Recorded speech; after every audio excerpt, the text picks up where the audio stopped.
गामाविश्य च भूतानि धारयाम्यहमोजसा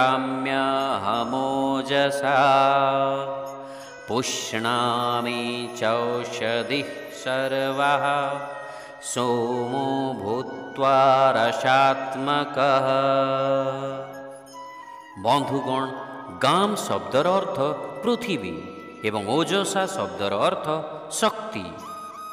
पृथिवी एक पिंड अटे, किंतु भगवान शक्ति द्वारा यह बसवास योग्य हो पारिछि एवं अनेक प्रजातिर चर एवं अचर जीवों को आश्रय प्रदान करिछि।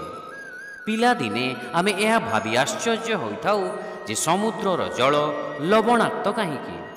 वास्तव में समुद्र जल जदि लवणाक्त होई न थांता तेबे पृथ्वी रे बहु प्रकार रोग वृद्धि पाई थांता एवं ताहा बसवास योग्य हुअंता नहीं।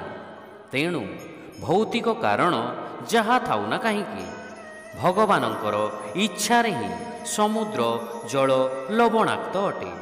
श्रीकृष्णंक वक्तव्यरू आमे बुझी पारिबा जे भगवानंक शक्ति ही संसार रे उपयुक्त भौतिक गुण सृष्टि करिछि, जहा कि पृथ्वी रे जीवन धारण संभव करि पारिछि। अमृत गुणयुक्त चंद्र आलोक समस्त वनस्पति यथा गुल्म पनीपरिबा फल एवं शस्य मानंकु पोषण जगाई थाए। श्रीकृष्ण कहउचंती जे से ही चंद्र किरण को यही पोषक तत्व प्रदान करिथांती। शिक्षा मो संसार रे व्याप्त होई मो शक्ति द्वारा समस्त प्राणींकर पोषण करिथाए। मो चंद्र होई समस्त वृक्षंक मध्य रे जीवन रस संचार करे। Permeating the earth I nourish all living beings with my energy.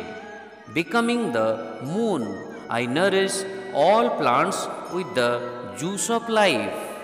Hare Krishna.